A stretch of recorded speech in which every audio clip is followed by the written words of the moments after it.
everybody, to episode 10 of the Hypnochix, where we're going to continue reviewing the book Breath by James Nestor.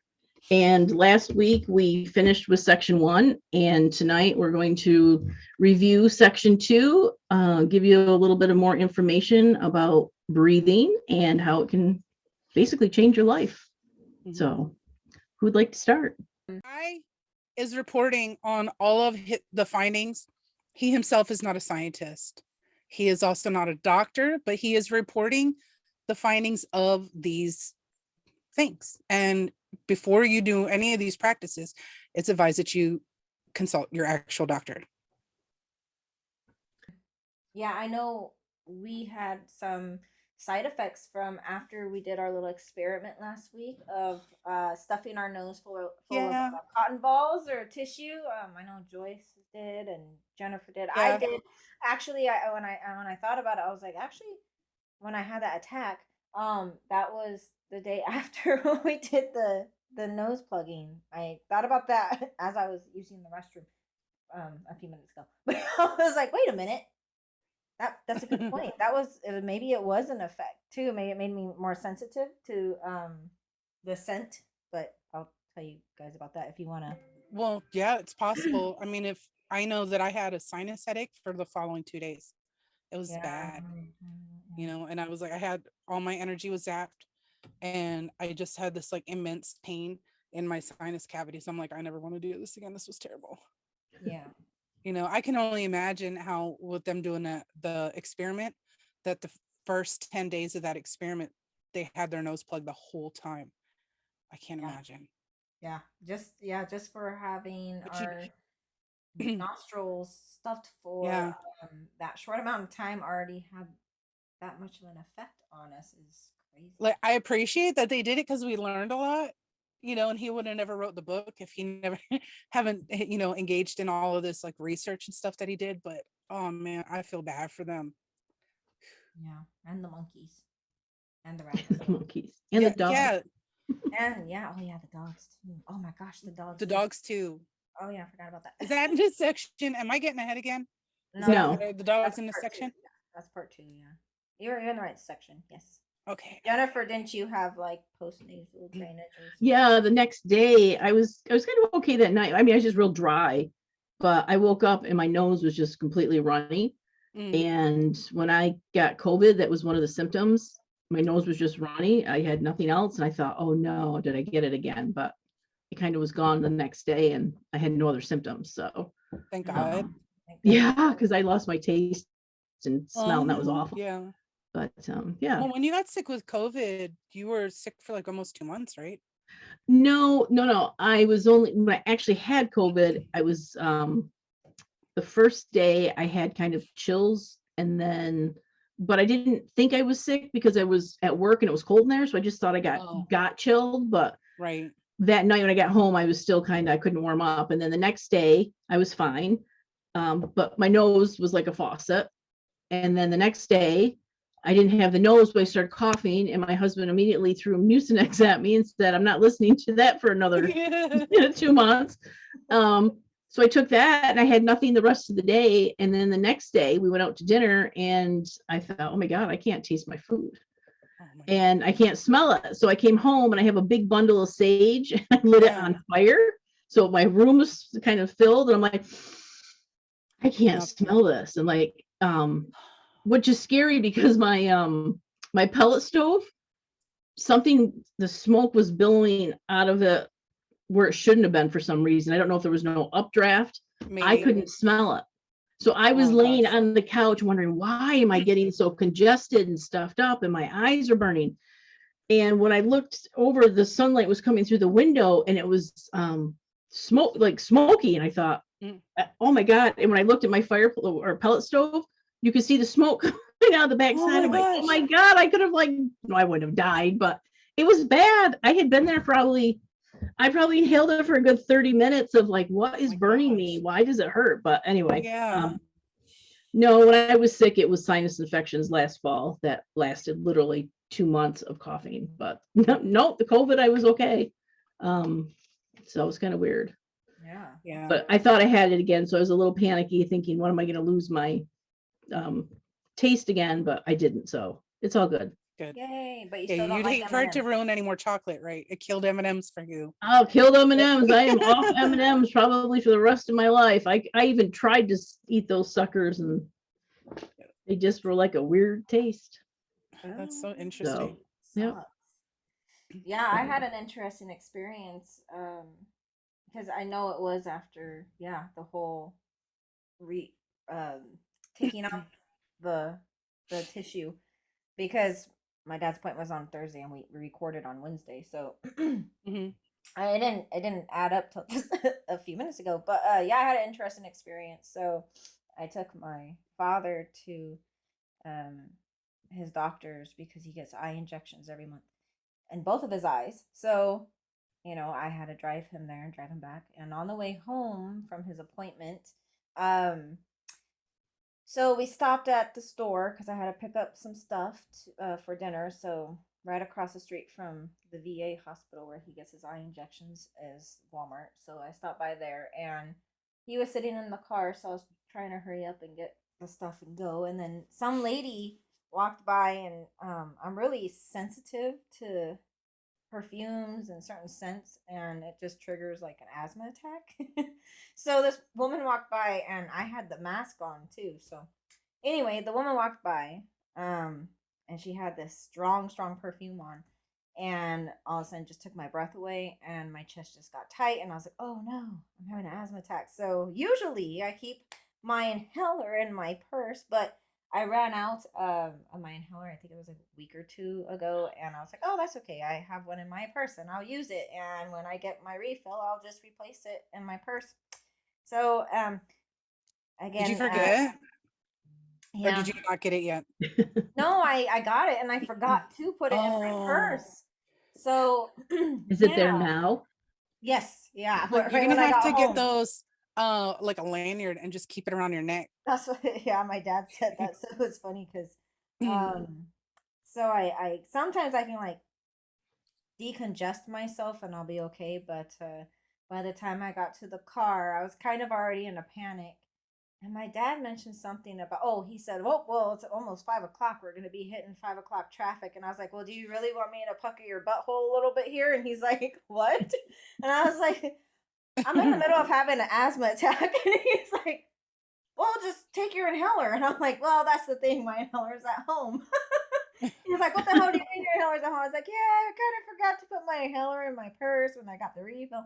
So anyway, so I'm on the freeway and like he said, at 5 o'clock traffic and there's traffic and my chest is getting tighter because with asthma, as it also mentions in the book, Mhm. um, when your asthma attacks start, it just gets bad to worse. So it's not like it Mhm. just, "Oh, okay, I'm having a little asthma attack now, it's going away." No, it just gets bad to worse. So, um, especially driving, and I'm an hour away, I'm in the middle of the freeway, and it's 5 o'clock traffic, so it's kind of hard to like, "Oh, I'm just gonna swing over here and get off on the off ramp." So, anyways, I was trying to think of all these things like, do I need to call the ambulance? Do I need to call my husband and meet me halfway? How much time is it going to take him to get to me? I'm going to have to wait and still have this asthma attack. Should I go to a hospital? I was like, no, you know what I'm going to do? And the first thing I thought of was this book, Breath. And I was like, I'm going to nose breathe. I'm going to stay calm and try to just, go into like a cyclic breath work where I'm breathing through my nose and exhaling through my mouth, but kind of like on the count of 10. So I would inhale, hold for 10, and then exhale. I think it was 10. I don't know. I don't think I was really counting. I was just trying to go into a rhythm that was calm and, just. Yeah, deliberately slow. Whereas like, because your first when you have an asthma attack, your first reaction is to go Yeah, when you start to start to hyperventilate. hyperventilate. Yeah. Yeah, and then you start panicking and because you can't breathe because it literally feels like you're being suffocated. And then my dad's over here with injections in his eye saying, "Do you need me to drive?" I'm like, you can't see. I can't breathe, you can't see. I said, I think me not being able to breathe is a little more safer at this point. So anyway, so we weren't making a good team that day, unfortunately. But I do have to say, with the stuff I have learned from this book about you know, breathing in through your nose and pacing yourself and stuff like that. It really helped. I mean, usually, like I said, like with asthma, it goes from bad to worse. And I was actually able, for that whole hour of trying to get home, I was able to subside the asthma attack to the point where it wasn't gone, but I was able to deal with it better. Like it was, Like, I guess if you were on a say like a scale of 1 to 10. if I was on a scale of 1 to 10, my asthma attack was probably up there to a 7, maybe 8, and it What, dropped down when to, it started? yeah. So Okay. it was about like 7, 8. I can't say 10 because 10 is like, you know, okay, it's ambulance time because Hospital. that's like Yeah. a, you know, I can't breathe at all. But it was about a 7 or 8, and then I was able to get it down to maybe like a 2 or 3. And the 2 or 3 to me is like when you still have that tightness, but it's manageable. Where it's like, okay, it's time for me to take my inhaler because I'm getting some tightness. So that's where it ended up being after doing the breath work and focusing on my breathing and not focusing so much on like, holy moly, I'm suffocating right now. So Yeah. I thought Wow. that was kind of cool because I know I came home and I was like, oh, I gotta tell the girls that I used one of the methods from the book, and it did pretty much help. And that's what we're gonna kind of go over a little bit today.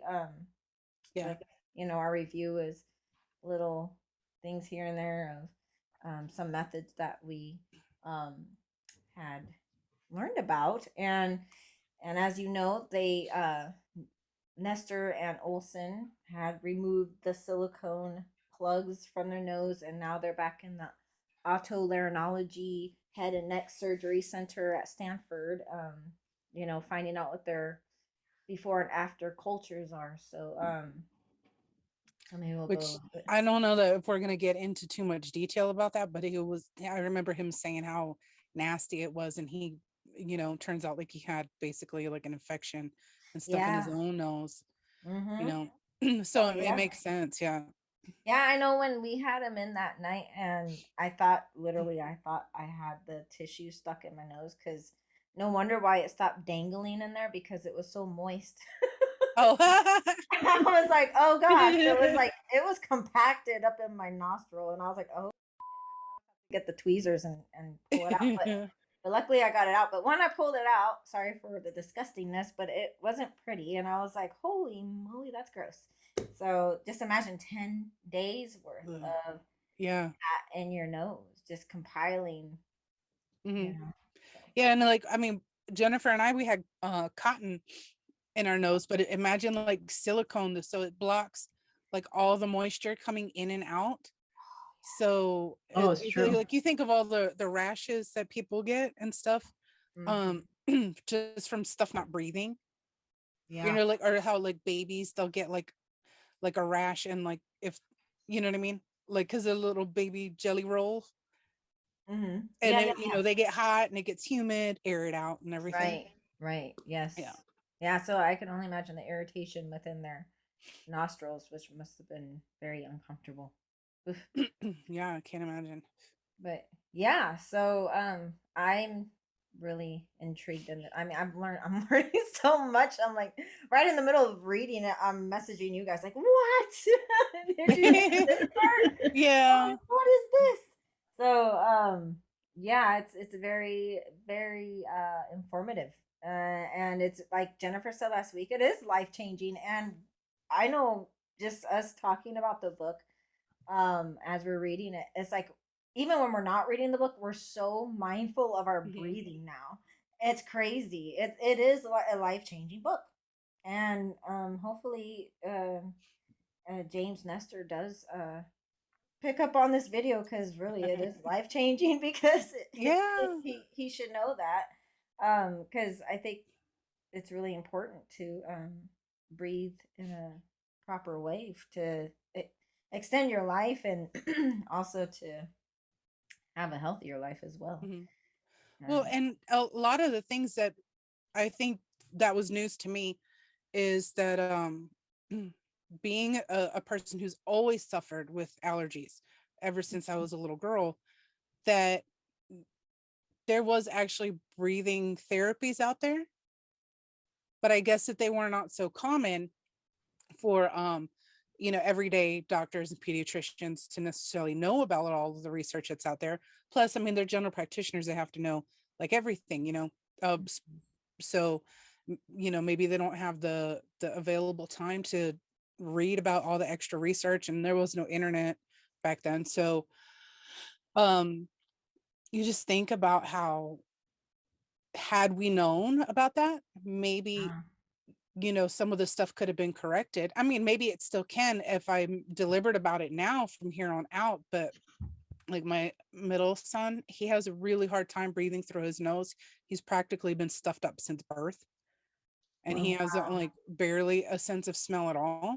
Oh gosh. Um yeah, and I'm like, you have to read this book, Yeah. or at least Yes. listen to it, because there's Yes. so Tell much him to. research behind the Yeah. reasons why, one, like all the ancient practices are the way that they are.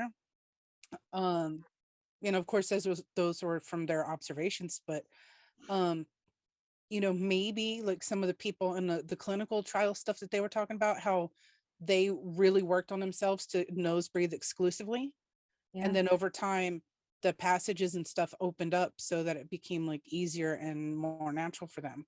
Yeah. And there's so many health complications within this book alone, Hmm. um, that have been reversed by just practicing better breathing techniques, and mostly it's Hmm. through the nose or strengthening the diaphragm. I mean, we're talking about like debilitating scoliosis, emphysema, tuberculosis. I mean, we're talking about some serious things, not just sinus infections and allergies. I mean, we're talking about very debilitating maladies that are Hmm.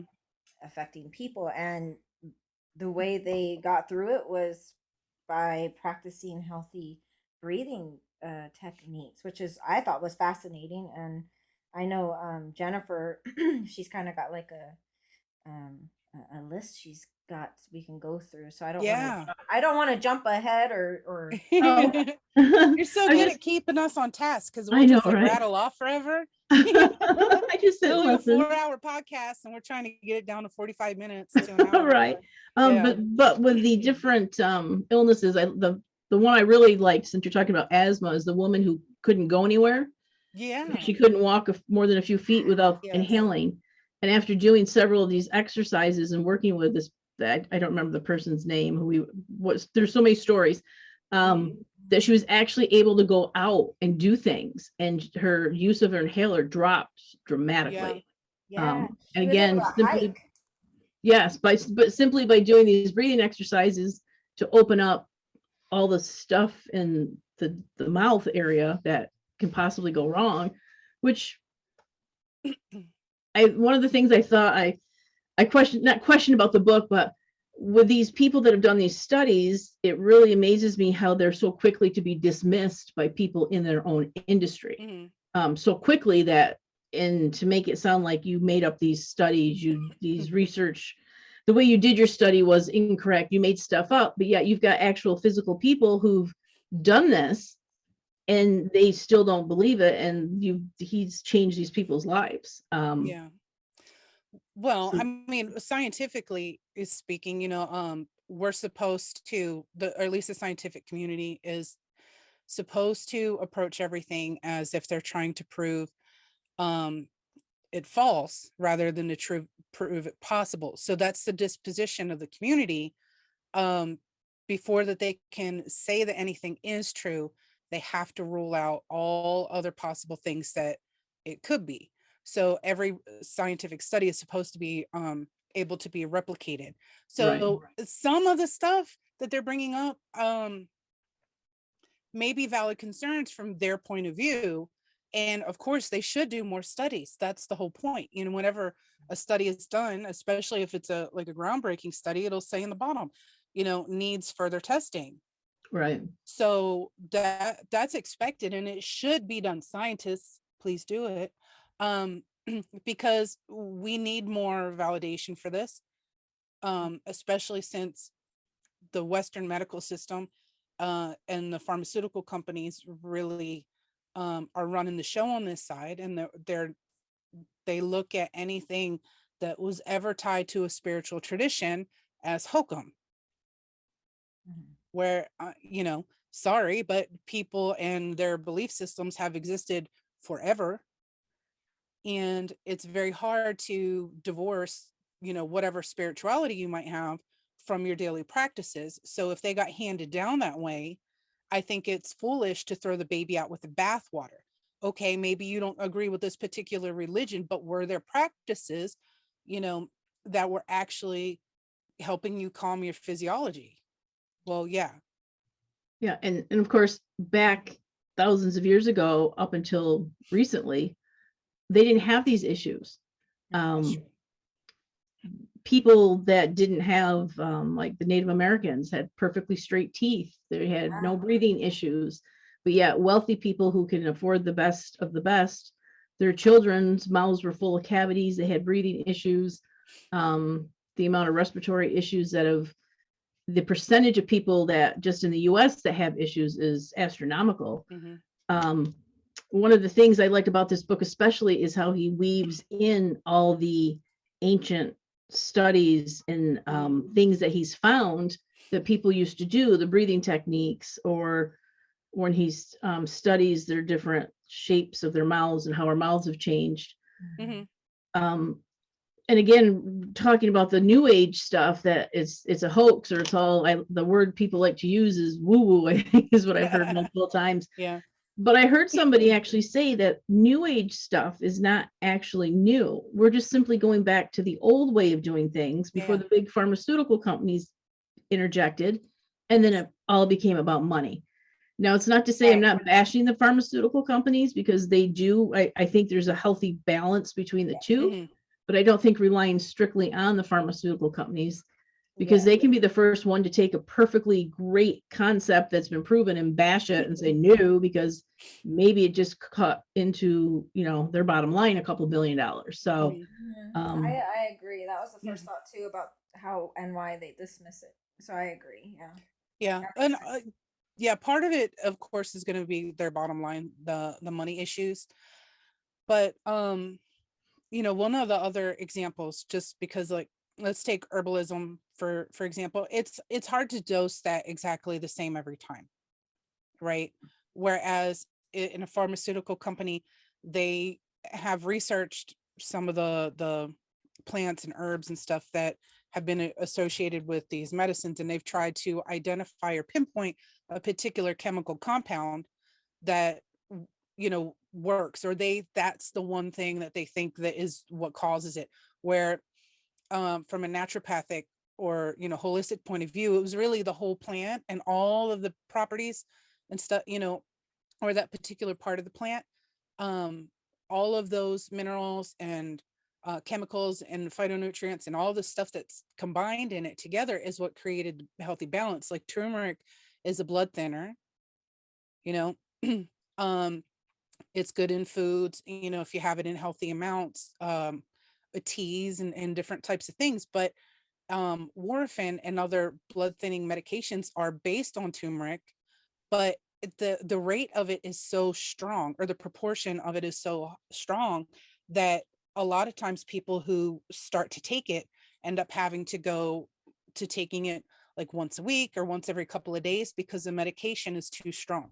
It's like a super dose, where if they were just having a little bit of turmeric maybe in their food every day, it wouldn't be as severe. So it's just something to think about. I don't think that Western medicine is bad. I don't think it's better. I think that, like you guys are saying, that there should be a healthy balance, right? And just to be open to the new age, old age concept. Yeah, because those people lived in, apparently, if you look at in this book, just when the whole part about this, looking at the mouths and the shapes with skulls, I mean, it's there. They didn't have the pharmaceuticals back then, so they were doing something right. Of course, they also didn't have our lifestyle either, but just is there any pictures in the hard copy of the book Because I No. know I had the Audible version, so No pictures. But so now that we've talked about that, how about I know you guys don't have it, but where we talk about what the inner linings of the nose equate to. Who wants to yeah. talk? I mentioned that a little bit last time. It's the erectile tissue. Yeah. Yes. Yeah. Yes. It's the same tissue that makes up our genitalia, which is very interesting. I Mhm. never knew that. And that you can So actually when have. we get excited, our nose gets excited. And Victoria and I were talking about this a couple days ago in our chat. I don't know if you guys remember, but being Greek, my grandmother always had this superstition that every time your nose itched, somebody wanted to kiss you. Oh yeah. And we were joking back and forth that maybe it is the erectile tissue, like, because we pick up pheromones and stuff of other people. So maybe somebody was kicking off pheromones from attraction, and then that was my nose reacting to it. So, like, so her thing was every time your nose was itchy, somebody wanted to kiss you. So we were wondering if maybe there really is some truth to these wives' tales that people have kind of blown off over the years. Oh, that's just stupid. But maybe it's not so stupid. Yeah, maybe. Let's test it. If My we nose have is some always scientific itchy, so friends out there that want to test this, I I'm want to see the results like that. I'm always itching my nose. So what does that mean? But actually, the whole Damn, some he more always wants information to kiss you. with the nose is it actually can cause the breathing if you're not breathing right, erectile dysfunction, high blood Yes. pressure. There's a whole bunch of things associated with breathing that could be the cause of some of these issues people have. Another interesting part Wait, is before you about go off, before you change subjects with that, we talked a little bit about the vasopressin last week also. and one of the chemicals in our body that's released if we are breathing, well, for, I guess, I'm not sure if it's male and female, but it affects men more so. It's one of the chemicals is actually found in Viagra, and it was in the book about how that it lessens that amount in your system, hence the reason why you could end up with ED. So that's the vasopressin. Yeah. Is that what? Yeah. But the thing is that you need adequate sleep. So to be, and like if you have sleep apnea and all these other things, you're not getting enough sleep, but you need adequate sleep for it to be released from the pituitary. But when it comes to pair bonding, it's shown that vasopressin in men is a bonding hormone for them. And so it would make sense that being able to breathe properly and the erectile tissue in the nose and the vasopressin, like all of those relate to each other in them being able to have like their peak arousal and their peak functioning, so that they can, feel good about themselves, but also feel good about their partner. So we think it's just like a little hormone. What's it going to do? But it's actually really important. right. Yeah. Okay, so Sorry. Victoria, I'm gonna let you talk about the next one because this is about the rhythms of the nose.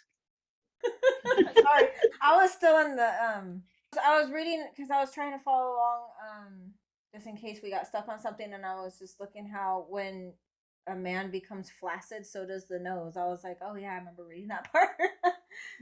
Like I never knew that, so I guess Is it droop? I don't know. That's how does your nose become flaccid? That's what I was.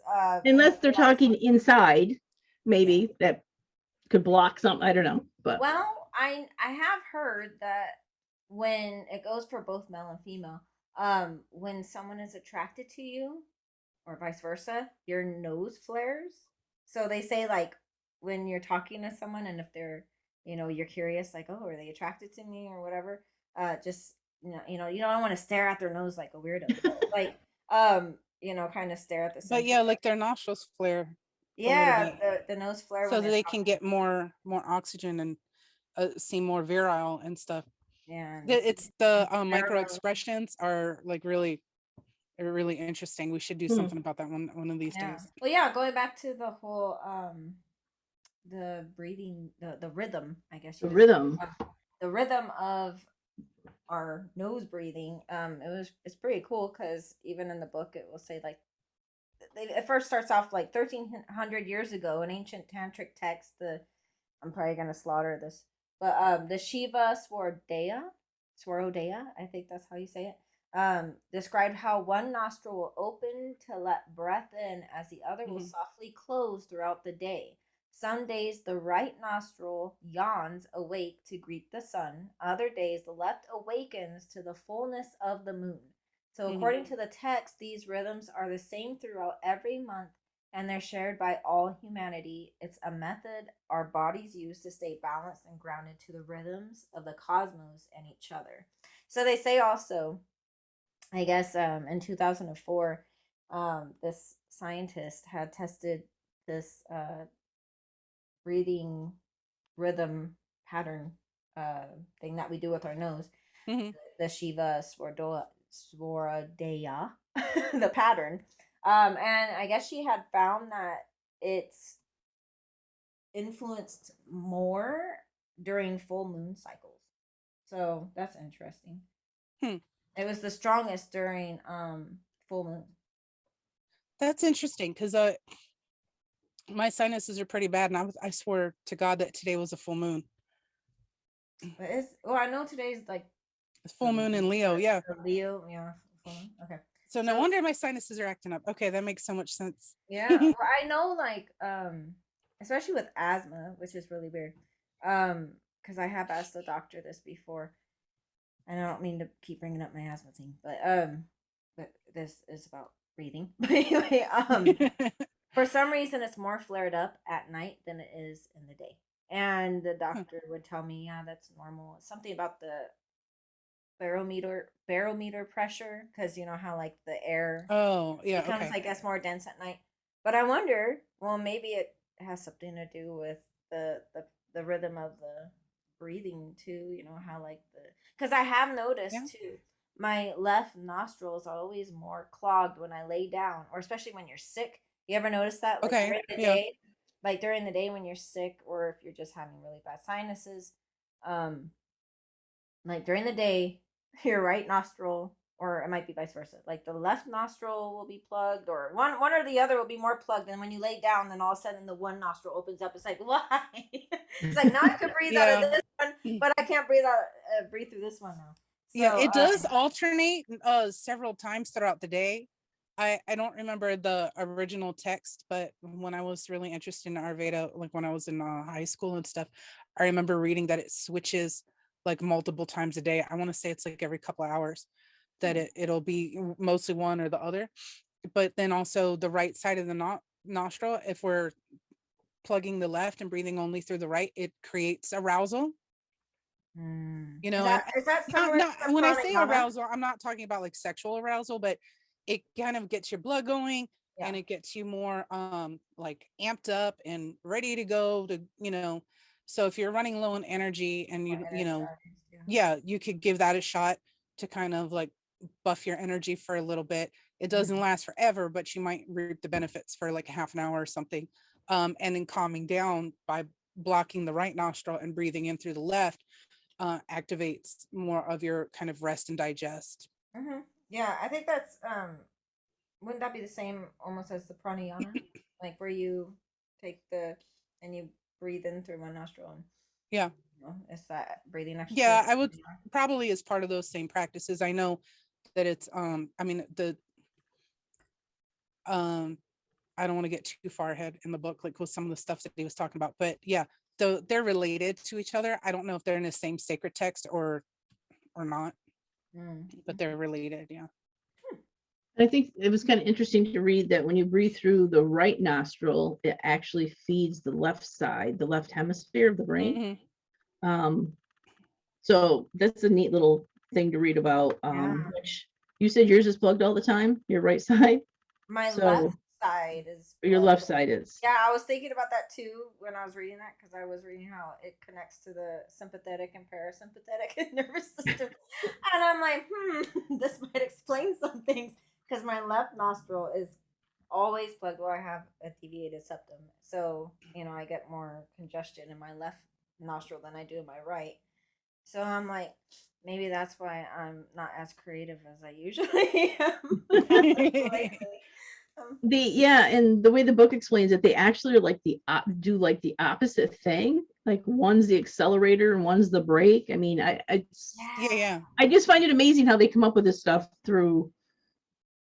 I don't even know how. Like, how do you, you look at an X-ray, you look at some skulls, you monitor some people, and you're like, oh yeah, your right side's making your brain do whatever. So Yeah. Well, I mean, you have the psychophysiology where you're, the heart rate, variable heart rate, and the skin conductance, and then you also have all the other different types of equipment. So, and brainwave activity, all these different means of measuring it now that we didn't have before. So yeah, it's amazing. And if they actually put all of the details in there, everybody's eyes would glaze over and they'd never finish the book. Because right. and I love that kind of research, and I enjoy, as much as I don't enjoy reading like regular books, I enjoy reading those studies, because that's, for some reason, that's the only thing I can actually visualize, because I did used to volunteer in labs like that to do stuff. Oh, wow. So I guess when I'm reading those, it makes sense to me. But So were you a lab rat? I was a guinea pig once.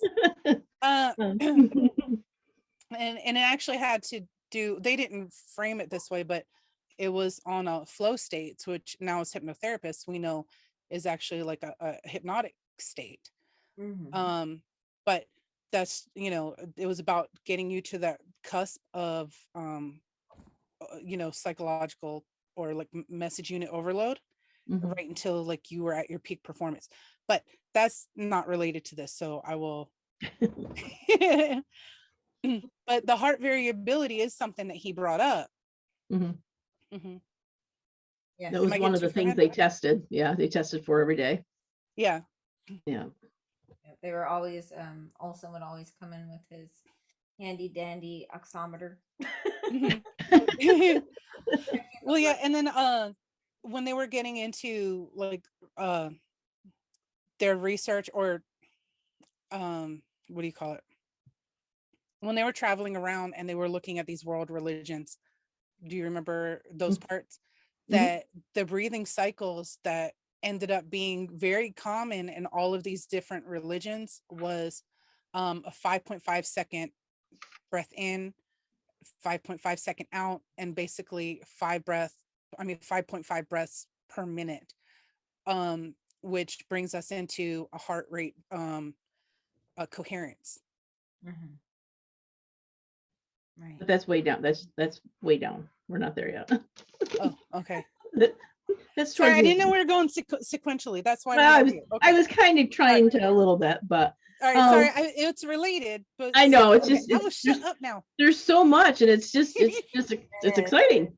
And just to give a little bit, like after they took the plugs out and some of the things they experienced, just give you some information without going into too much detail. Their blood pressure dropped 20 points within 2 days. They were really starting to feel the benefits of being able to breathe through their nose. But what they also did is they now taped their mouth shut. So they solely breathe through their nose to get their systems back into kind of a homeostasis. And one of the comments that was made was, we should all just duct tape our mouth shut. Like that would be the ideal for breathing, even from a very young age with little kids and babies, that they need to keep their mouth shut. Yeah. So just like last night. I have a big roll of tape that I'm going to introduce to my husband. But anyway, multi-purpose. Yes.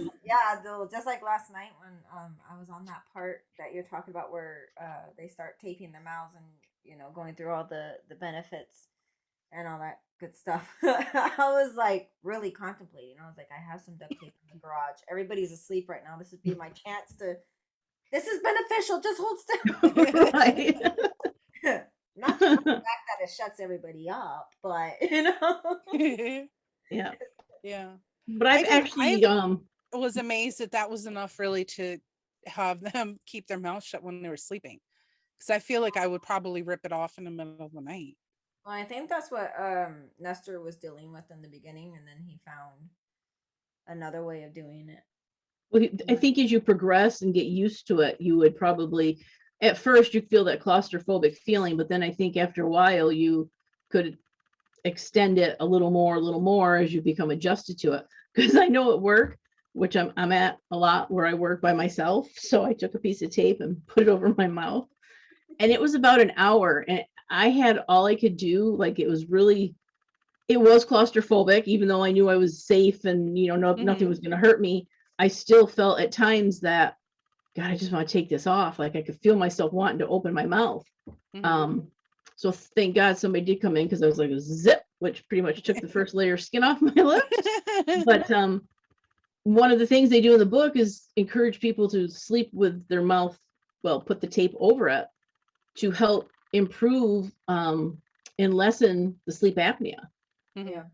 Now, I'm sure at first, because when you do have that closure, I know I do get it, and you kind of open your mouth to breathe, did they choke? Like, I would imagine, if, you want to get it out, what do they do? Is it automatically coming through your nose, but your nose is blocked? So I'm kind of curious. I'm gonna do it. I'm gonna try it. I'm gonna actually take my mouth shut and go to bed and see if I wake up choking, gagging, or am I able to physically manipulate the air to go out the nose? Because that's what sleep apnea is. You're sleeping with your nose, and all of a sudden it clogs, and you open your mouth and start mouth breathing because everything relaxes. So, but I will try it. I'm going to try it. I think the woman who You should do a video blog for that. you should. That We would be can a good add it Yeah, to the my end of the jammies. video. Yeah. Oh, so you're just talking about you doing that? Made my sinuses start getting irritated. I know. We become so mindful of our nose and our breathing and everything when we talk about this stuff. But the woman, I can't remember if she was a yoga instructor or what she was, but I think she was the one who kind of mentioned this, keeping the mouth shut to Nestor. And it took her, wasn't it 3 days for her to actually keep the tape on her mouth? Because she said the first night she pulled it right off. The second night she was able to like withstand 10 minutes, and then the third night she was able to sleep with it. So, but yeah, I don't know if you. And they did say you don't need a huge piece of tape, like just enough like this was sufficient to actually keep their mouth closed. You don't need to like duct tape your entire face. Yeah, I was gonna say that, but I was like, is that giving too much? I don't know. I mean, to each their own, right? It depends how you want to do it. I don't know. I can't imagine a stamp holding my mouth shut though. I feel like my lip would be. Yeah. It's like just a little sticker. It'll be like, bah, like it would like rip. So I think I need like super like Gorilla tape. Have you heard Gorilla Glue tape? Oh God. Oh geez, you rip off more than one layer. Hey, free waxing. Just saying. Shoot. That's work for me in the morning. I would totally panic. I'd have to sleep with like a pair of scissors or something, so I could like poke a hole to go to be able to breathe. Yes. Okay. What can we bring up next? Oh, there's so much. I know. One of the little tidbits was a little daily bending and breathing can expand your lung capacity, which brings us into the orthopedic breathing. Oh, yes. This is with that Katharina Schroth, who Yeah. had scoliosis, and she was able to do really interesting, pretty funky breathing and bending and putting herself in certain positions, and she was pretty messed up as far as the degree of twisting in her spine. Yeah. And it said it took her about 5 years of doing this, and she actually ended up with a straight spine. And then she went forth. And Victoria, I know you know a lot about her. Oh, I mean, I lived with her for a while. That's good.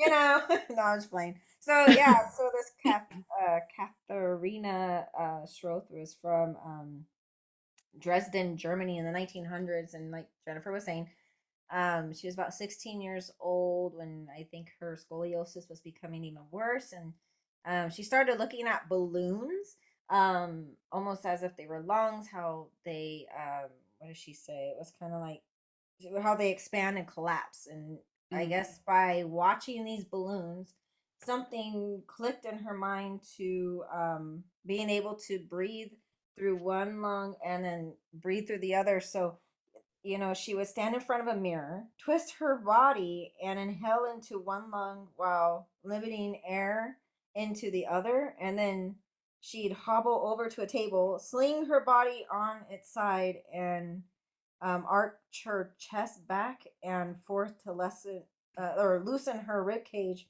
while breathing into the empty space. But this is how she was able to straighten her spine, and she had really bad scoliosis. So I guess she took her knowledge and her experience of and these amazing results and started going kind of like to the rural areas of Germany and going into like hospitals and helping people with severe, really, really severe cases of scoliosis where they're like bedridden, they can't even like stand up straight and stuff like that, and helping them out, and to the point where she was actually letting people live with her for I think it was 5-6 weeks or something like that, where they would continuously do these orthopedic breathing exercises, and she was like making profound results with these people where they were pretty much cured, like they could stand up, they could walk, they weren't bedridden. And so the medical community kind of was like, hey, you're not a doctor, so you can't Yeah. and she was like, whatever. And she just kept going. She just kept going with it. She didn't care. The medical community was like really on her for that because she wasn't a doctor. She was just sharing her knowledge with others and like, hey, I did this and I was pretty bad too, and it helped me, and let me share this Yeah, with you. I'm glad she stuck to her gun. She really helped a lot of people. She helped But a lot of people, and in fact, I think it was in 1940 is when they actually awarded her and recognized her for all of what she's done in Germany with helping people with scoliosis. And it's like she stuck to her guns. She was like, "Well, regardless, I'm going to keep helping these people. So you can, you're barking up the wrong tree. I'm just going to do what I got to do." So, which was awesome. So was that after she retired, or was this posthumously? Did she already pass away by then? No. It was before she passed away. So Hopefully she's still around and kicking it. I didn't. No, she died in 1985. Yeah, she passed away, but almost 91 years old. Wow, that's fabulous. Yeah, she actually, I think she passed away. She withered away in bed, I guess. So, You know what? Out of all the people that we've heard about in these books, or in this particular book, and I won't mention all of them, but the people who took it upon themselves to really master their breathing had really long, full lives. Like they were very active seniors, and that I think that's awesome. yeah. Did you catch the part where he sent a message to the Facebook guy Zuckerberg about his posture? And you No, didn't see I that missed part? that part. Maybe I wasn't. Maybe I didn't hear it. Let me make sure. I'm pretty sure it was in here. Was it in here? Yeah, pretty sure it was in here. The way he was the way his neck forms and the way he stands, he told him he was going to shorten his lifespan by about 10 years, that he needed to fix his posture. And there was like 7,000 comments, and then it randomly got deleted. So. Yeah, somebody probably took it as a threat because they didn't understand. Right. Yeah, that makes sense. But I think I must have either missed that part or maybe they skipped over it. I don't really sit in the same spot, so I could have accidentally walked out of the room. Right. No, that's okay.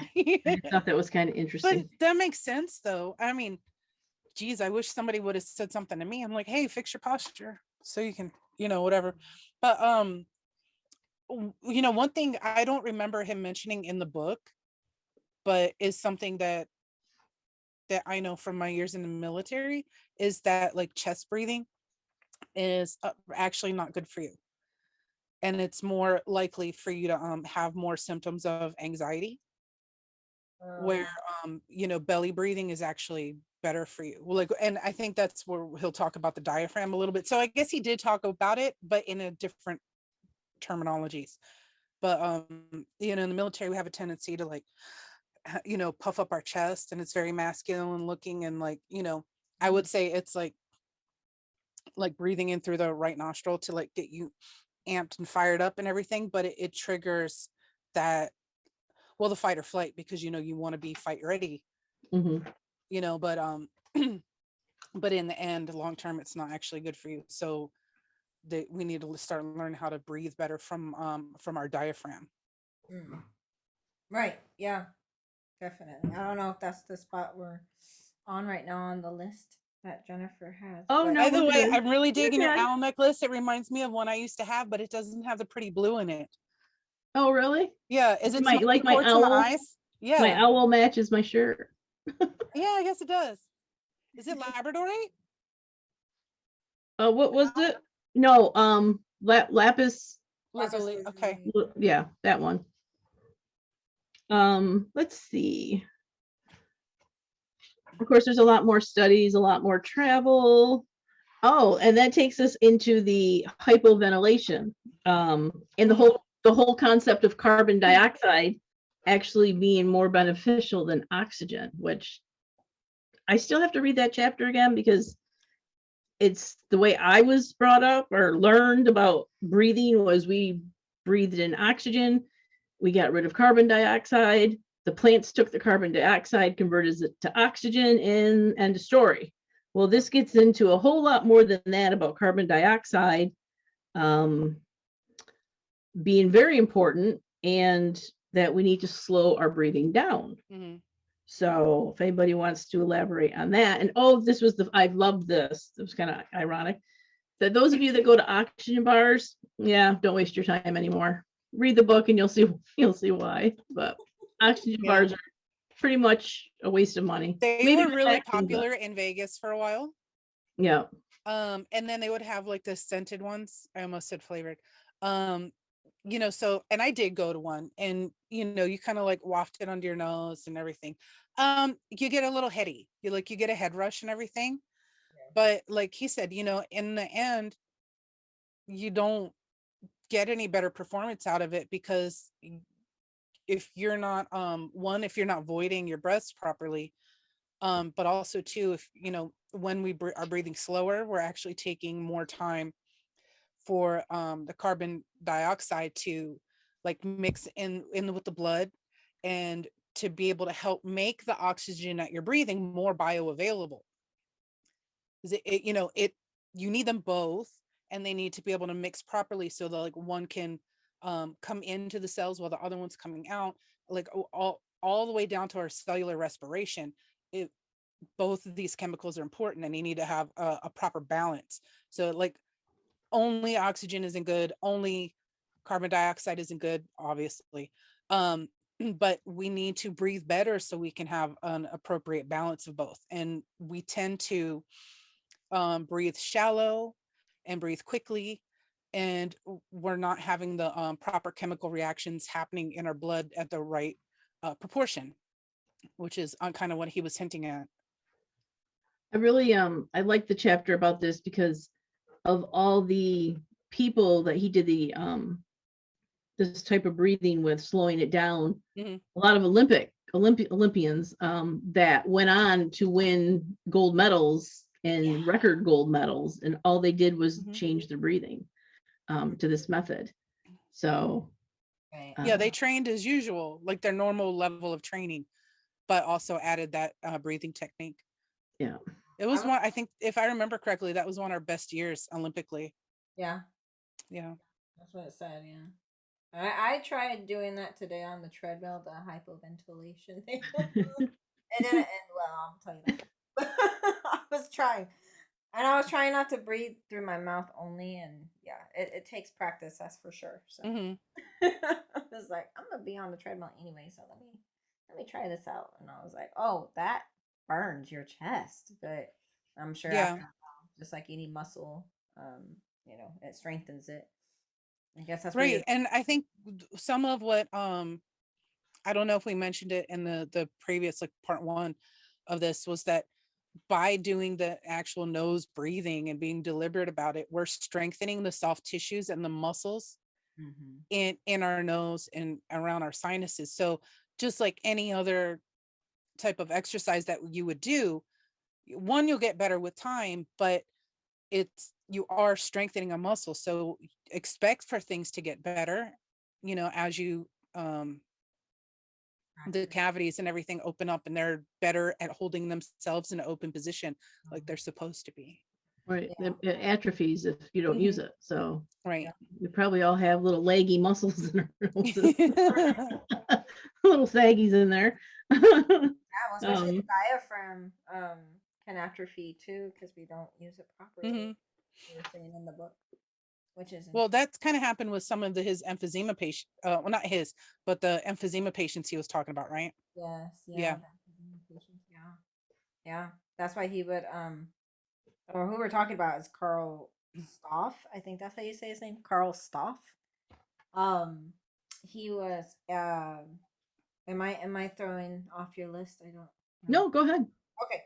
So yeah, he was a choir conductor. So he taught people how to breathe as they sing. But I guess he had some really good techniques of how to strengthen the diaphragm, and I guess by doing this, he was able to treat a lot of like emphysema, asthma patients. I think he was the one who was helping out the Olympic runners too, right? Dr. Mhm. Breath. Yeah, Dr. Breath. Yeah. Later. Yeah. Yeah, so he started assisting patients in the VA Hmm. um, with emphysema and asthma. I mean, these were people gasping for air in the hospital, and he was doing his magic. I guess there's like a special recipe he's doing because nobody can quite get down to his actual technique. So I don't know if he was going based on intuition or what he was doing, but they have an idea of what he was doing, and there's not a lot of writings. I mean, he did, I think, write a book, right? But it wasn't very, or some type of he wrote something, but it wasn't very Yeah. descriptive. There is a video of him basically showing them. It's like one of the levels of consciousness. Mhm. When you're at mastery of something, that it's you unconsciously know how to do it, but Yeah. it's actually becomes difficult for you to explain it, and he had just kind of gotten at that level where you really needed to observe his Yes. technique. Yeah. um So he but kind of took that unfortunately he's with him. passed, so Right. Mhm. That's what I other was than the going to say. video and Took yeah, the that. people He who took that with studied him. him. So, but Sorry, I don't. he would. No, it's okay. Yeah, like that's what I was gonna say. He kind of took that recipe with him of how he was able to master, massaging the diaphragm and propping the head the certain way, so that way they're releasing the stale air out of them. And Mhm. but yeah, he had a lot of you know, a lot of successful Mhm. patients that got through um, like emphysema and asthma and every other respiratory, chronic respiratory issue. Yeah. So, and then I guess later on he went into training people in the Olympics, like runners and stuff like that. Mhm. So I guess that went to a full circle because it went back to the Olympic. Yeah. Actually, I think in the book, didn't they talk about a couple different groups Yeah, of, there of was Olympians? swimmers, So there were runners, there yeah, yeah, was yeah. some Okay. different Yeah. ones. Yeah, I Yeah. think I started off with the track runners, and then he went to like the Well, there was swimmers. that one Maybe. guy that we worked at a company and they said, "Hey, you're going to be our runner for our group against other companies." And he says, "I don't want to be." And he did some, and remember, and then he ended up becoming like this Olympic runner. And Yeah, and he won second yeah, place, right? Out of 100 people. Wow. yeah. That's So, nuts. Yeah. So, yeah, it's you have to really read the book to see all the details of what went into all Yeah, the. it sounds like we're giving you everything, but there's so much. There's no way. mm, We could never tell you the whole book. mm, Uh you really should read it. It's really great. I was surprised. Um because going into it, I was hesitant about reading the book because I was like, what am I really gonna say? You know? Uh and it's weird because growing up, Eastern Orthodox and everything, breath is part of our spiritual practices, so although like I kind of knew it, but I never didn't think that there was any science to it or anything. And I had, it was just like a year ago that probably all of us really learned about heart coherence. And then we're bringing that to people, but and then the way that we teach them the heart coherence is, of course, to control their breathing. I guess at some point we'll have to talk to them a little bit more about that, but but like there's the electromagnetic field that runs through, and a lot of times people call it auras or whatever, but it's measurable, and scientifically they've measured the electromagnetic field that emanates from the heart, and it can extend out to about 5 feet from a person.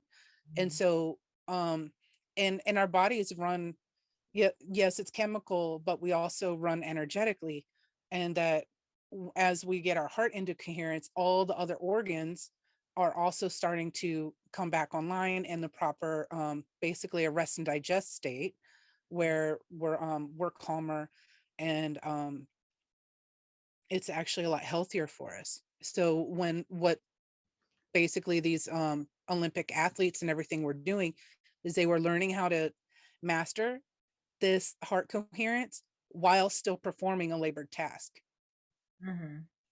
which I find pretty amazing. Like, I know everybody who goes to the gym kind of can understand that, but we don't really I guess we can't really wrap our brains around the fact that a lot of the stuff that we're doing really needs to be balanced with our breath. Right. And I think that brings us back to the whole balance with the oxygen and carbon dioxide, kind of method. Because it even says, with the whole carbon dioxide, how Olson is very adamant about, how the carbon dioxide can be beneficial. I know, like, we're kind of stuck on that, like, what? Because it's a matter of I think because we're thinking about a guy sucking on a tailpipe or something, like that's a little extreme. We're not talking about it that much, but a little bit, Right. just the right amount. The gentleman's name that we're talking about is it's got a weird spelling, Buteyko. Oh yeah. About the carbon dioxide and all that stuff. But it's interesting. I forgot about this part, that his career was over in 2003, which brings us more closer to where we are now. At the age of 80, he became basically, somewhat of a mystic.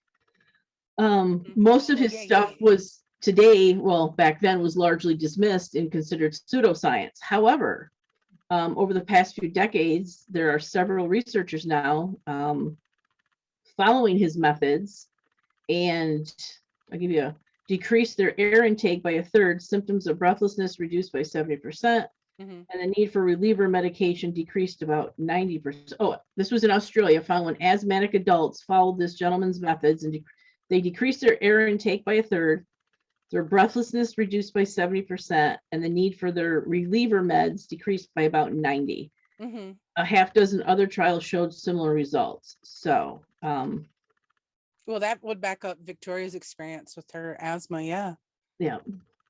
Yeah, it was almost like I went from a hyperventilation to the hypoventilation. So I guess that's why I was able to kind of regulate my breathing in a sense. And basically anything in a deficiency in the body that causes symptoms is what makes us sick. And they're saying that they don't know why his method is effective, but it works. And so they're kind of like, if it works, why would you deny it from somebody? That's my thought. Like, if it helped you today or the other day, and it continues to help you, and that's less stuff you got to put in your system that's not natural, why would you not do it? Oh yeah. Yeah, you would have your inhaler there in the event you couldn't control it. I mean, we're not knocking that part completely out. Yeah. But I think maybe that's what the medical community is afraid of. Yeah. Is that if they were to take these practices more seriously, that people would just choose not to have the medication at all. And then they're worried about the liabilities of, like, people passing away and stuff. And I'm like, that's why we were stressing earlier, like a healthy balance, like thank God you have both. Unfortunately, you didn't have your inhaler with you at the time, but you were able to kind of bring yourself down enough until you got home. Thank God.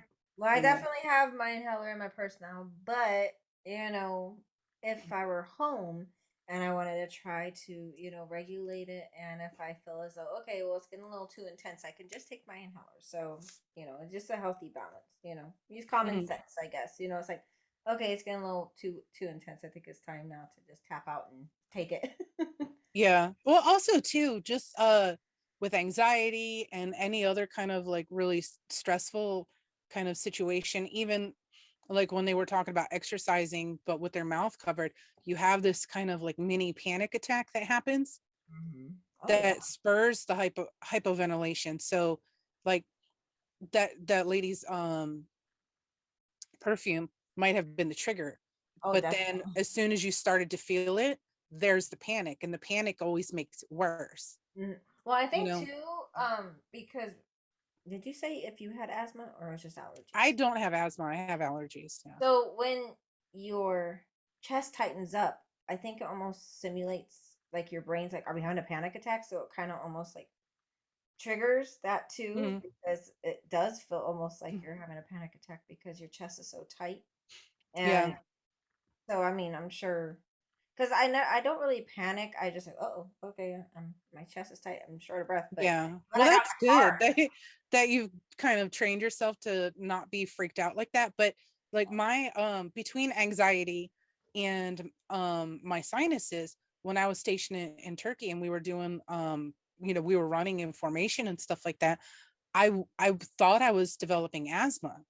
mm, But and they even actually sent me to a launch stool where I was in a little glass box, and they sprayed irritants in the air oh my god, for for me to sit in this glass box and breathe them in to see if I actually had asthma or not. And oh, it turns out it was anxiety.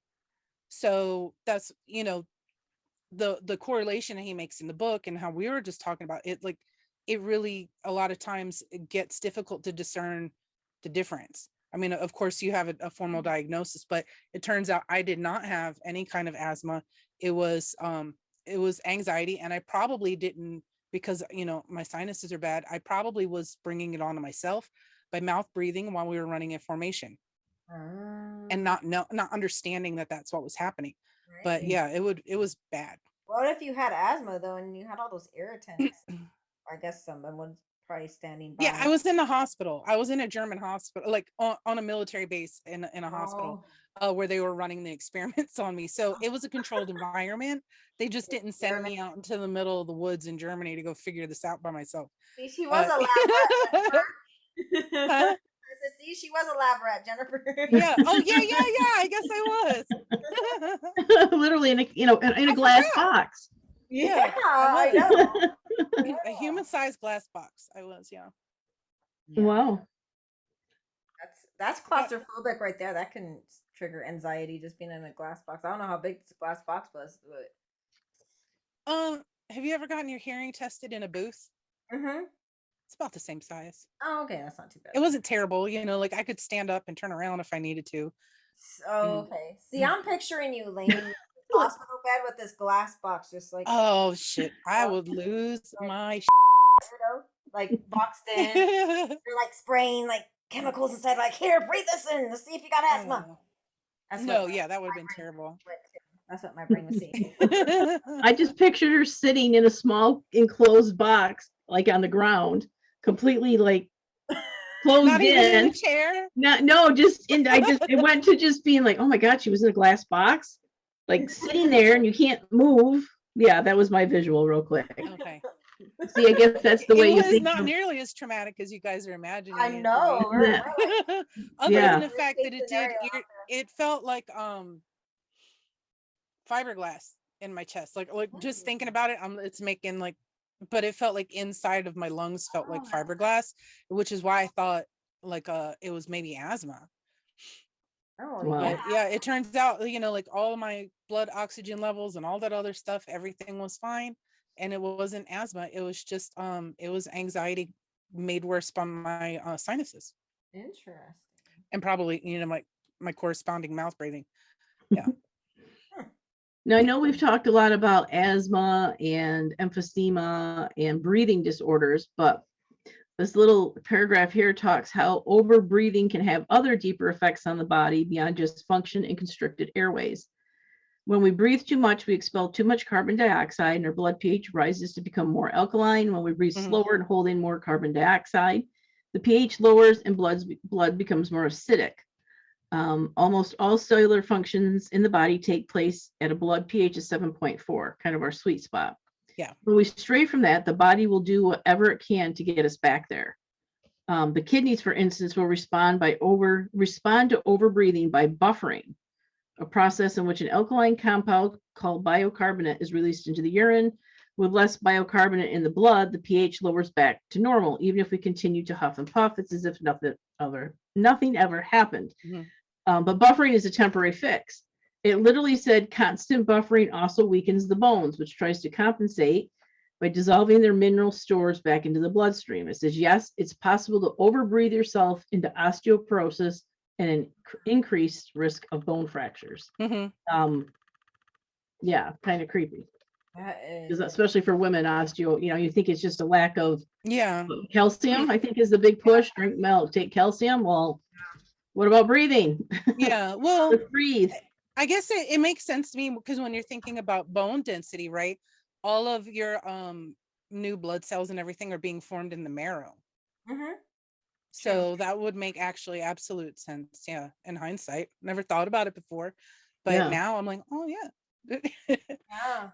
Well, not trying to rewind too far back, but like it was really interesting when they were visiting these indigenous tribes, and it just reminded it wasn't all the tribes. The tribes that were being recorded were were in like Pawnee and Sioux and Lakota, right?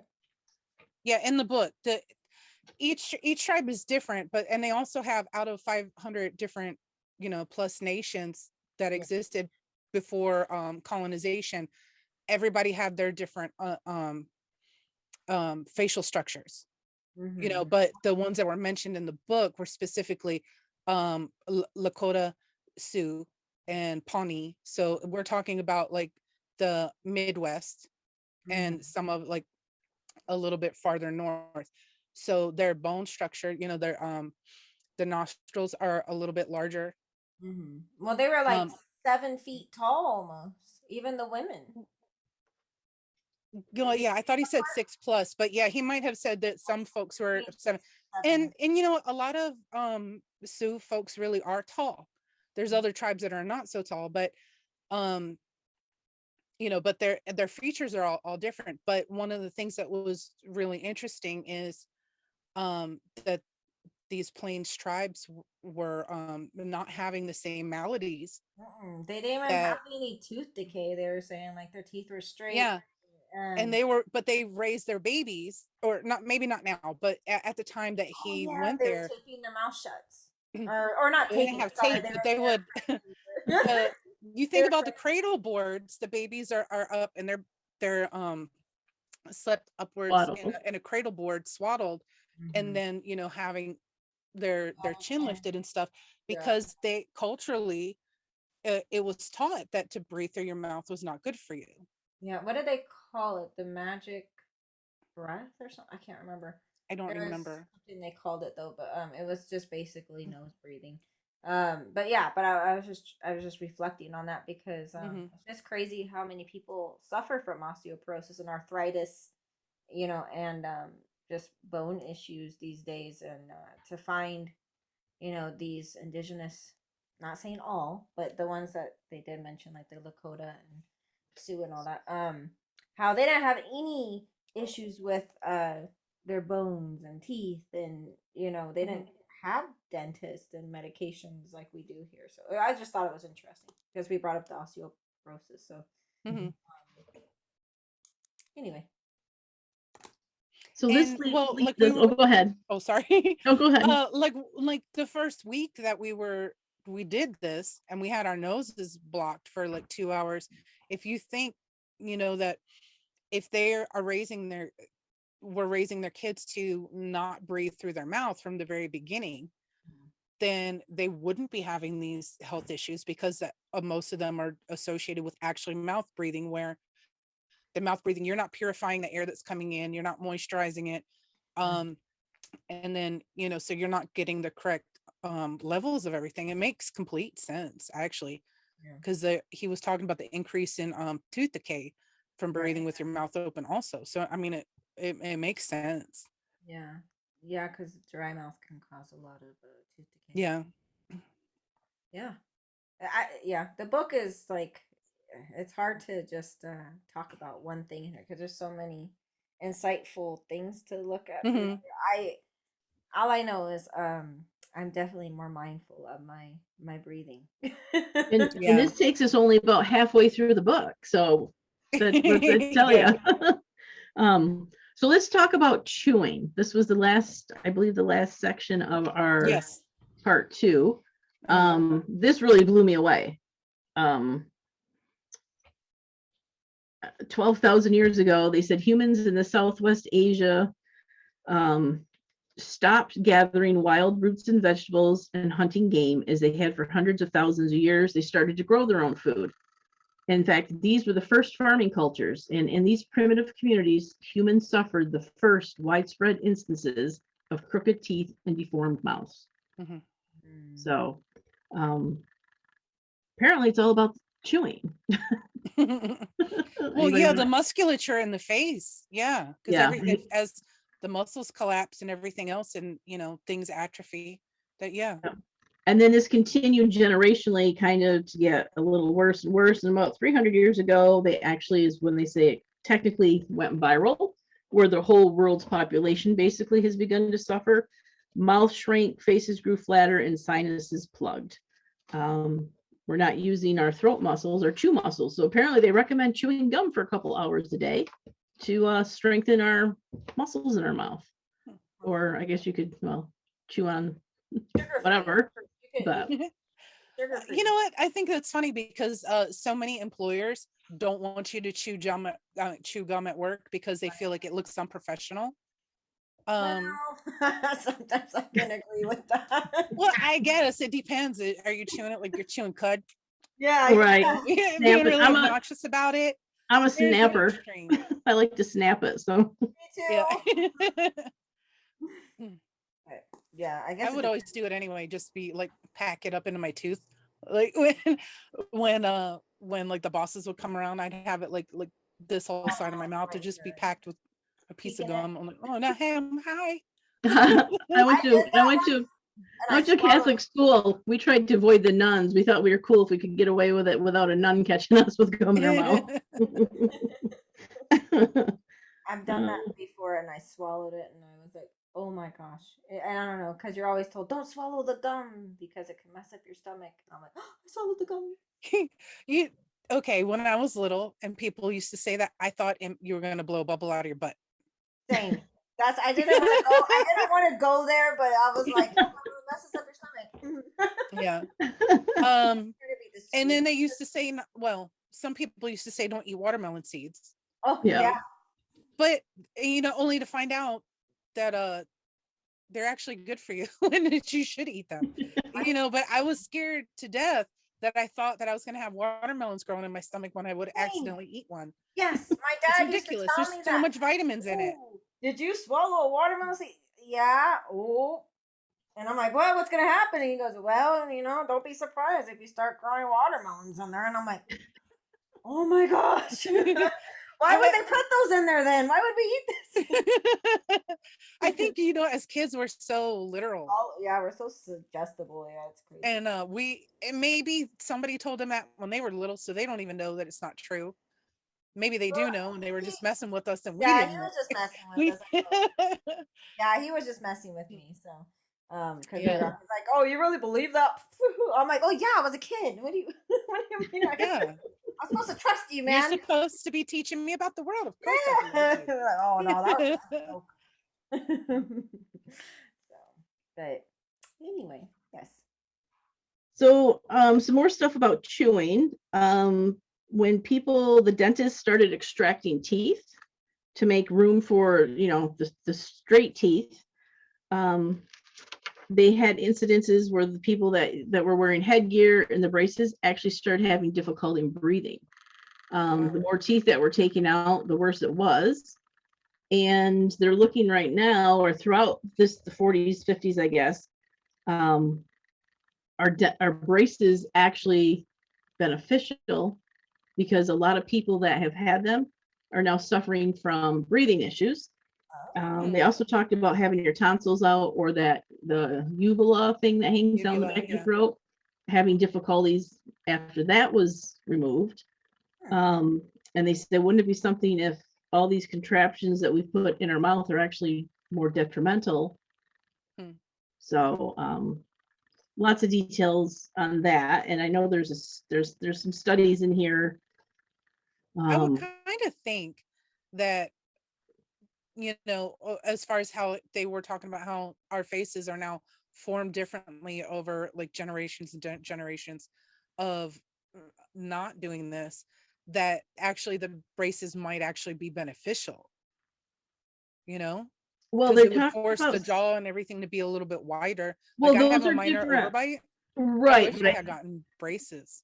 yeah, but they talk about these contraptions that actually push out. So you're saying you had like a spacer that pushed your mouth? I didn't ever have any of Oh. those. They said it was, you know, that my dentist as a kid said it wasn't bad enough, but I still wish that I did, because maybe I, you know, I guess I think that it would have helped. I do know when I'm doing my hypnosis recordings for my clients that I have a little bit of a lisp. Oh, you only So probably nobody else notices it. I notice it and I'm like Huh. adjusting the sound. Hey, when you yawn, are we supposed to yawn through our nose? Because like now I'm like paranoid. When I yawn, I'm like I'm inhaling through my mouth. Right. I just don't had to try know. to see if I could even do that. Yeah, I tried that Yeah, earlier. I guess you can. Yeah, I'm like you have to really. I mean, you look weird, but Yeah, okay. So I faking doing it triggered a real one. Yeah, you can do it, but it makes your eyes water.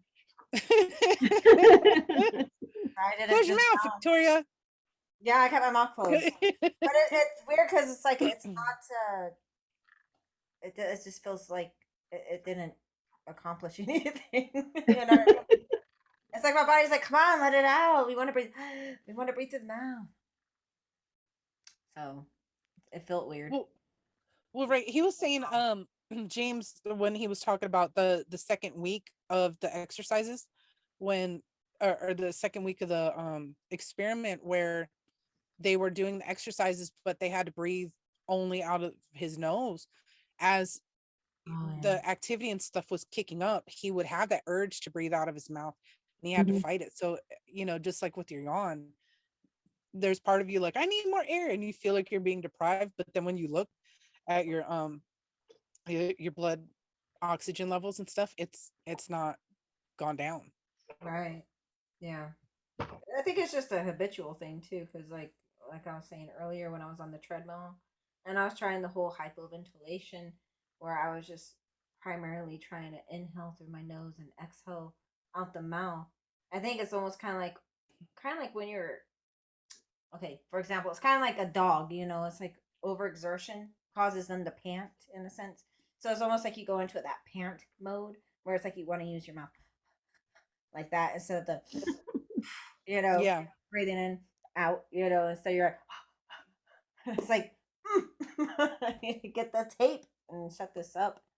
So, yeah, it Yeah. like you said, it's just time and practice, I guess. I wonder if it's like the mental conditioning of the freedom Probably. of being able to choose which one to breathe out of, you know? Yeah, I would think so. Yeah. So I found the Zuckerberg thing. Oh, good. It's called cranial dystrophy. Cranial dystrophy. It has to do with the shape of the neck and the way people now are all jutted forward versus back, and they call it a J shape. It actually says, look at any Greek statue or drawing by Leonardo or an ancient portrait. Everyone shared this J shape. But if we look around today, most people have shoulders hunched forward, neck extended outward, and an S-shaped spine. So it affects about 50% of the population, including Mark Zuckerberg, the founder of Facebook. In January 2018, a YouTube video was uploaded warning Zuckerberg that he was going to die 10 years early if he didn't correct his cranial dystrophy posture. It was viewed 9,000 times before it was deleted. Because you got to figure the book was copyrights 2020, I think it said. Oh, Wow. oh That's the wow. first. I don't know if that's the first print, Oh, but that's recent. um, I wonder if that's similar to kyphosis, like the humpback type of it's probably there's probably some similarity to it. And then what did you guys think about mewing, the new health craze? Did you understand what that was? Do you Not remember what really. it was? Um, let's see. You're How does it? telling me a little bit about it It today. helps. Let's see. Mewers have claimed their mouths expanded, jaws became more defined, sleep apnea symptoms lessened, breathing became easier. There's actually an instructional video that's been viewed over 1 million times. It says it's hard. You can't really convey it, but it says basically you push the back of the tongue against the back roof of the mouth and move the rest of the tongue forward like a wave until the tip hits just behind the front teeth. They said it kind of feels like you're holding back vomit. So I don't know if you want to look up a video. It's called mewing. I was trying to figure out how do you take the back of your tongue and put it on your roof and then take the tip and make I it like a was trying wave. to do that, but it activated a yawn. That's weird because as you're explaining it, I feel like that's exactly how I hold my mouth anyway. But apparently it's supposed to, because you're rubbing it up along the top of the palate, it's reforming it. I suppose you'd have to do it a numerous amount of times, like anything, to get any effect. But yeah, it's called mewing. So the tip of the tongue should be Is it saying to curl it back like curled this? back. It just says I thought it was just right behind the teeth, and push it kind of let's see. slightly forces your jaws slightly separated, but Okay. it opens up the back of your throat and your sinuses so that you can breathe better. Yeah, it just says they recommend a series of tongue thrusting exercises, which he says can train us out of the death pose and make breathing easier. The tongue is a powerful muscle. If its force is directed at the teeth, it can throw them out of alignment. If it's directed at the roof of the mouth, it might help expand the upper palate and open up airways. This exercise has I'm doing it too. We're both over here. has hordes of social media fans call mewing has been popular adopted as a new health craze. After a few months, mewers have claimed their mouths expanded. I'm driving going, am I breathing right? Is my tongue in the right position? Yeah, at least until it becomes normal, you're right. Normal, right? Because there's a bunch of before and after pictures of people, and there's a huge difference. Some of them are like a year in of doing it and stuff like that. Wow. Of doing the mewing? Yeah. Oh wow. Yeah, it So almost completely changes their face. It's crazy. Yeah, it said that it increases like the bone. So one of the concepts was that it's kind of like our brain. Once scientists thought our brain was developed, that was it. When we now know you can actually change it, the neuroplasticity. Well, supposedly, all our organs are able to, they don't just stop and that's it. We have the ability to manipulate them probably through the whole mind-body connection and all this new age stuff. Yeah, well, practicing it creates new muscle memory.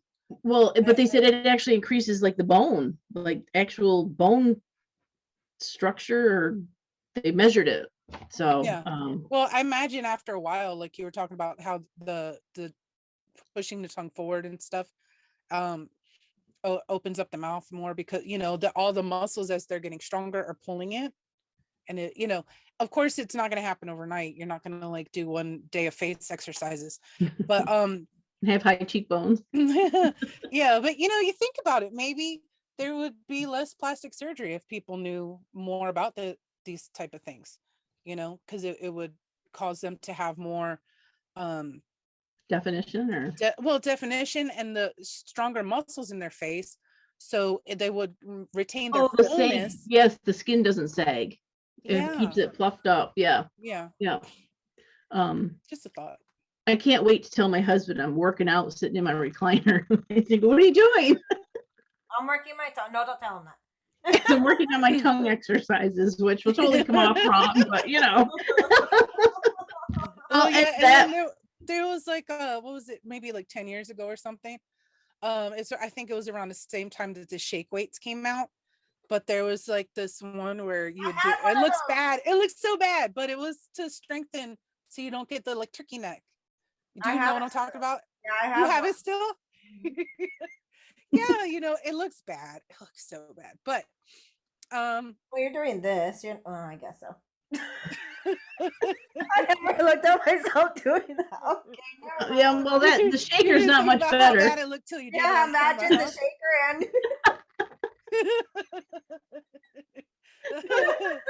Oh my god. So now we're going to demonstrate a breathing technique. It's called 478, and it was made famous by Dr. Andrew Weil, spelled Weil, in case I'm mispronouncing it. And it helps place the body into a deep state of relaxation. So I'm going to go step by step, and Joyce is going to demonstrate for us. Okay. Are you ready? Yes, I was just laughing again about how suggestible Victoria is because as soon as you itch, she itched. I'm looking at the page here. I don't know how we. Okay. I'm looking at. It's okay. Mirroring is a sign of rapport. It's good. It's good. I just think it's funny. We're mirroring. That's funny.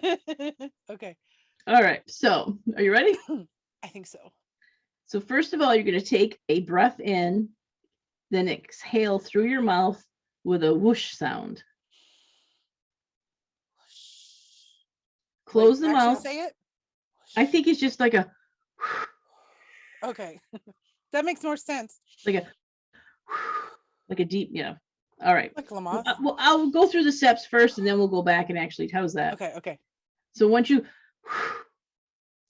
close the mouth and inhale quietly through your nose to a mental count of 4. Hold for a count of 7. And then exhale completely through your mouth with a whoosh to the count of 8. So it's gonna be a slow exhale. So I tried. So I so tried, you're but then it started basically wheezing at the end. It was like, take a breath in, blow out your air, then you're going to breathe in for 4, hold it for 7, and then blow it out for 8. All right, let's all try it, and I'll use my fingers. Can you see me? So ready? Ready? Let's We'll do it. breathe in through your mouth. No, it's through our nose. Or nose, I'm sorry, yeah. How dare you? Oh. that's the whole point of the book. Hey, oh my gosh. it's late here. I say Take a breath in My and nose then is starting to run. All right, exhale through your mouth with a whoosh, and then we'll start. Yeah, we'll breathe in through our nose for 4 seconds. So we got it.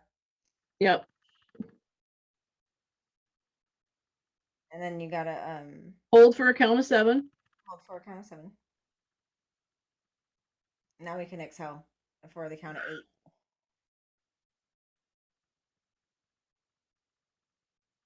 And again, inhale through your nose 4. Hold for 7. Exhale for 8.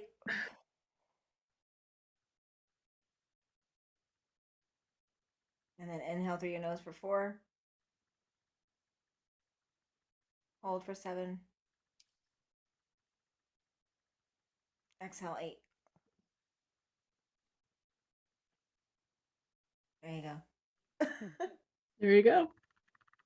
You weren't whooshing, Joyce. Whoosh. Well, that's too forceful. But that's what they want. They want you to get it all out. Okay, but I thought it was supposed to be for 8 seconds. I can't do it that forceful for 8 seconds. Well, I have to pace it. Oh, that's whistling. Well, that wasn't supposed to come out. My whistler got in there.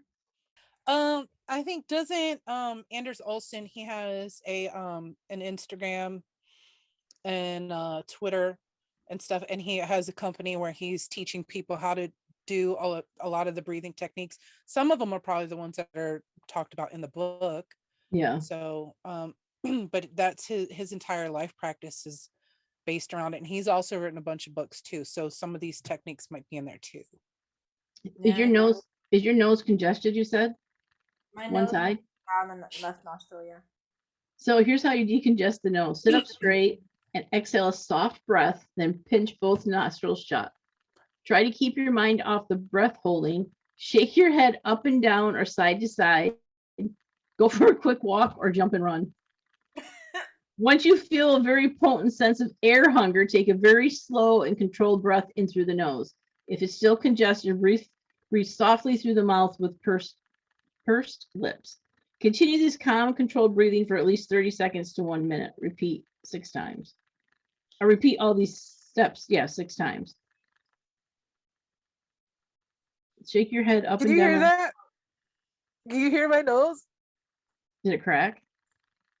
Yeah, it was whistling. Oh, I'm dizzy.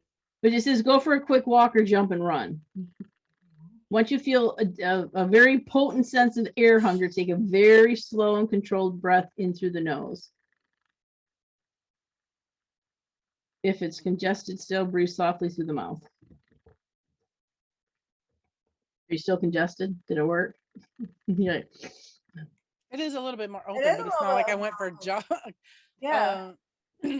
Yeah, so maybe if you got up and ran around and jumped up and down, it would have probably worked better. But I only did it like once or twice, so yeah. But even with the twice I did it, it does feel a little more open, a little bit.